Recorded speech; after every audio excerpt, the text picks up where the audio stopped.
गांव में एक पुराना ढाबा था, लेकिन साफ सुथरा था। सुबह का वक्त था, कुछ ग्राहक बैठे चाय पराठे खा रहे थे। बलवंत गल्ले पर बैठा था, शांति रसोई में सब्जी काट रही थी।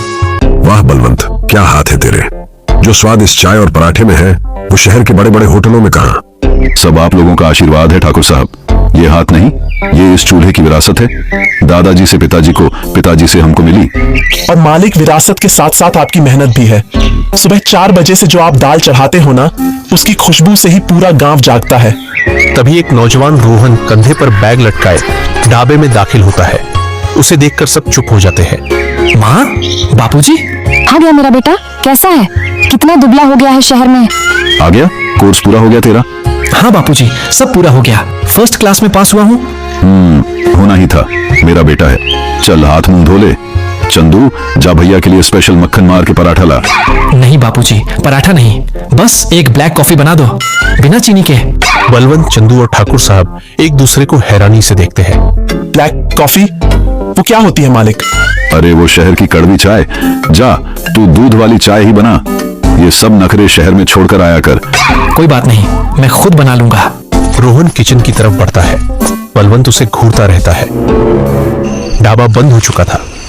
बलवंत, शांति और रोहन रात का खाना खा रहे थे। रोटी और ले ले बेटा। नहीं माँ, पेट भर गया। 2 रोटी में पेट भर गया? शहर जाकर तेरी खुराक भी चिड़िया जैसी हो गई है। ढाबा कैसे संभालेगा तू? बापूजी, मुझे आपसे इसी बारे में बात करनी थी। हाँ हाँ बोल। कल से ही गल्ले पर बैठ, सीख ले सब। अब ये सब तेरा ही है। भोला ढाबा को अब तू रोहन ढाबा बना दे। बापूजी, मैं ये ढाबा नहीं संभालना चाहता। सन्नाटा छा जाता है। बलवंत के हाथ से रोटी का टुकड़ा गिर जाता है। ये क्या कह रहा है रोहन? माँ, मैंने होटल मैनेजमेंट की पढ़ाई ये ढाबा चलाने के लिए नहीं की। यहाँ क्या है? वही दाल रोटी, वही पुराने टेबल। दुनिया बहुत आगे निकल गई है। तो क्या करेगा तू? शहर में जाकर किसी साहब की जी हुजूरी करेगा? हैं? प्लेटें उठाएगा? नहीं, मैं शहर में अपना खुद का कैफे खोलूंगा। मैंने बैंक से लोन की बात भी कर ली है। मॉडर्न कैफे, जहाँ pasta, burger, sandwich. Pasta, burger? हमारे खानदान ने 3 पीढ़ियों से लोगों का पेट भरा है। और तू ये फिरंगी खाना बेचेगा? हाँ बापूजी, उसे फिरंगी खाना नहीं, कॉन्टिनेंटल फूड कहते हैं। उसमें ज्यादा मार्जिन है। यह ढाबा ये बस गुजारा कर रहा है, इसमें कोई ग्रोथ नहीं है। ग्रोथ, मार्जिन, ये सब सीखा है तूने? विरासत का मतलब नहीं सीखा? जिस ढाबे ने तुझे पढ़ा लिखा कर इतना बड़ा किया, आज तुझे उसी में ग्रोथ नहीं दिखती। मैं आपको नहीं समझा सकता बापूजी। आप बस अपनी दाल रोटी से आगे सोचना ही नहीं चाहते। ठीक है, मत सोच, पर एक बात कान खोलकर सुन ले। अगर तूने शहर में वो अपनी दुकान खोली तो इस ढाबे के दरवाजे तेरे लिए हमेशा के लिए बंद। बलवंत गुस्से में बाहर चला जाता है।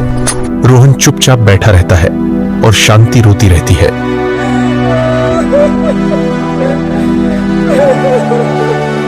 माहौल में तनाव था। बलवंत चुपचाप गल्ले पर बैठा था। रोहन एक कोने में लैपटॉप खोले बैठा था और चंदू ग्राहकों को संभाल रहा था। भैया, मालिक से बात कर लो। कल रात से खाना नहीं खाया उन्होंने। क्या बात करूं चंदू? अरे वो मेरी बात समझना ही नहीं चाहते। तभी एक टूरिस्ट बस ढाबे के बाहर रुकती है। उसमें से 5-6 कॉलेज के छात्र छात्राएं अंदर आते हैं। ढाबा भर जाता है। अंकल, यहाँ पिज्जा मिलेगा? यहाँ दाल रोटी मिलती है। खाना है तो बैठो, वरना आगे बढ़ो। यार कितना रोड है, चलो यार कहीं और चलते हैं। आधे लोग उठकर जाने लगते हैं। रोहन ये देख रहा था। वो फौरन उठता है। रुकिए, प्लीज बैठिए। पिज्जा तो नहीं, पर हमारे पास कुछ ऐसा है जो आपको पिज्जा से भी अच्छा लगेगा। सब रुक जाते हैं। बलवंत हैरानी से रोहन को देखता है। चंदू, सबको पानी दो। माँ, जल्दी से आटा और मैदा निकालो। अरे ये क्या कर रहा है तू? बाबूजी, बस 15 मिनट, आज आप बस देखो। रोहन तेजी से काम करने लगता है। वो पराठे का आटा लेता है, उसमें सब्जियां, पनीर और कुछ मसाले मिलाता है। वो तवे पर तेल की जगह मक्खन का इस्तेमाल करता है।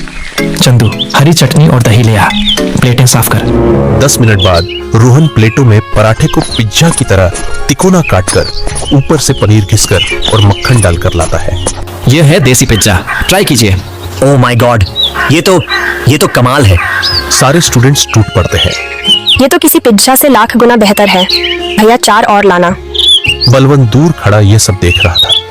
उसकी आंखों में गुस्सा नहीं, हैरानी थी।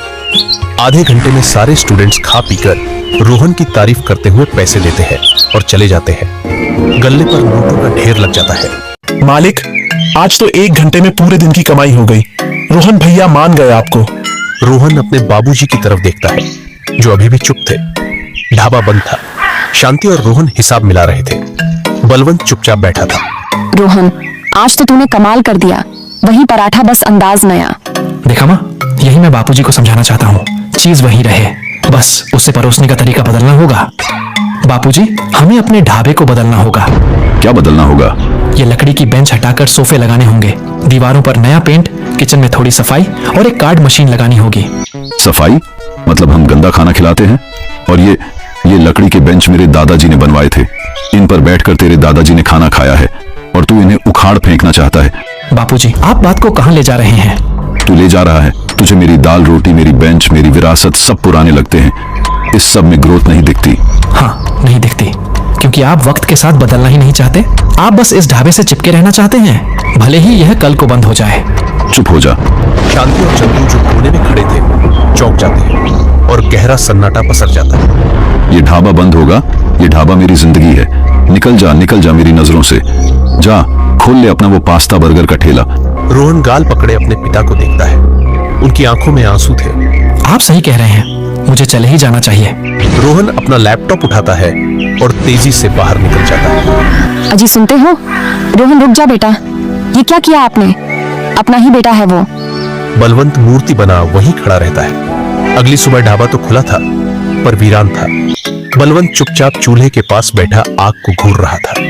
चंदू ग्राहकों को संभाल रहा था पर उसका मन नहीं लग रहा था। अरे बलवंत, दाल अभी तक नहीं चढ़ी और वो रोहन कहाँ है? चला गया, वो शहर गया है। क्यों? उसे ये ढाबा, ये सब पुराना लगता है। उसे ग्रोथ चाहिए। तो इसमें गलत क्या है? बलवंत चौंक कर ठाकुर साहब को देखता है। बलवंत, जब तेरे पिताजी ये ढाबा चलाते थे तो वो पत्तलों पर खाना देते थे। तू आया, तूने स्टील की थालियां शुरू की, है ना? हाँ, तो उन्होंने लकड़ी के चूल्हे पर खाना पकाया। तूने गैस का चूल्हा लगवाया। वो भी तो बदलाव था, वो भी तो ग्रोथ थी। तेरे पिताजी ने तुझे रोका? बलवंत चुप हो जाता है। बेटा, विरासत का मतलब चीज को ज्यों का त्यों पकड़ कर रखना नहीं होता। विरासत का मतलब होता है उसकी आत्मा को जिंदा रखना। आत्मा? हाँ, इस ढाबे की आत्मा है स्वाद और अपनापन। वो नहीं बदलना चाहिए, लेकिन जमाना बदल रहा है तो परोसने का तरीका तो बदलेगा ही। तेरा बेटा जड़ें नहीं काट रहा। अरे वो बस पेड़ को नई खाद पानी दे रहा है ताकि वो और फैले, और तूने उसे ही भगा दिया।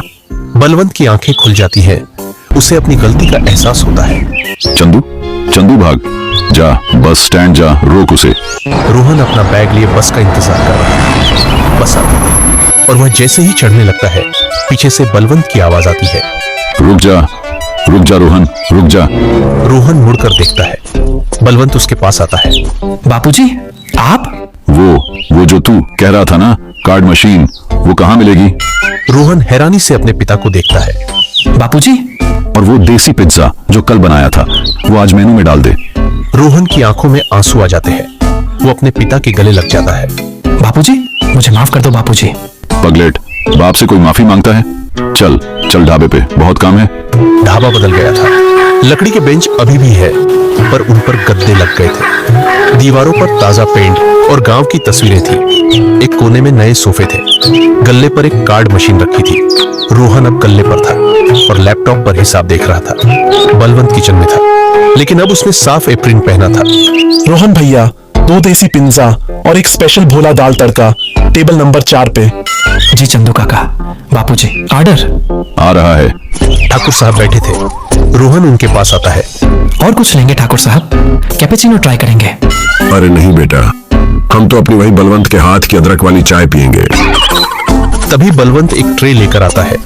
उसमें चाय रखी थी और एक कप में कैपुचिनो थी जिस पर क्रीम से स्माइली बनी थी। ये ले, तेरी वो शहर वाली कड़वी चाय, पी के देख, तेरे बापू ने बनाई है। रोहन मुस्कुराता है और कप उठा लेता है। बलवंत और ठाकुर साहब चाय पीते हैं और इस तरह गांव का ढाबा और उसकी विरासत बरकरार रहती है।